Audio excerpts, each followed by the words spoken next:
Hi, I'm Vishal from New Life Physiotherapy. I'm a chief physiotherapist over here. I'm dealing with a kid.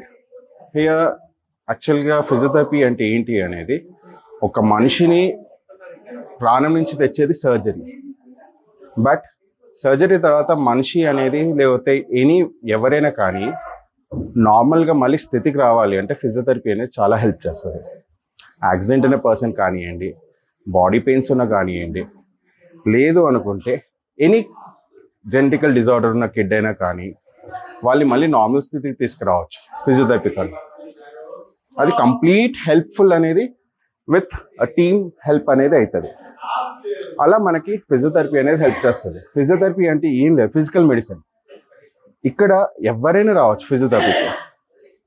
మీకు మెడ నొప్పి ఉన్నా, నడుము నొప్పి ఉన్నా, కాలు నొప్పులు ఉన్నా, వేలు నొప్పులు ఉన్నా, తలనొప్పి ఉన్నా, ఏ టైప్ అయినా, any pains related the joint, muscle, anything, bones can be treated by the physiotherapist. Even neurological disorders కానీ ఏదైనా కానివ్వండి.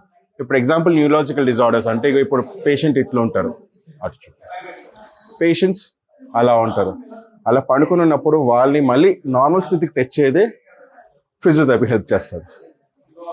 సో ఈవెన్ అబ్నార్మల్ స్థితిలో ఉన్న వాళ్ళని కూడా నార్మల్కి తెచ్చేదే ఫిజియోథెరపీ. ఫిజియోథెరపీ ఒకటి ఏంటి అనేది, it's a wonderful science of with exercises అన్నట్టు. సైన్స్ విత్ ఎక్సర్సైజెస్, దాన్ని ఫిజియోథెరపీ అంటాం. చాలా వరకు అది హెల్ప్ఫుల్ చేస్తుంది ఒక మనిషిని నార్మల్ స్టేజెస్ తీసుకురావడానికి అండ్ జీవితాంతం పెయిన్ ఫ్రీ ఉండడానికి.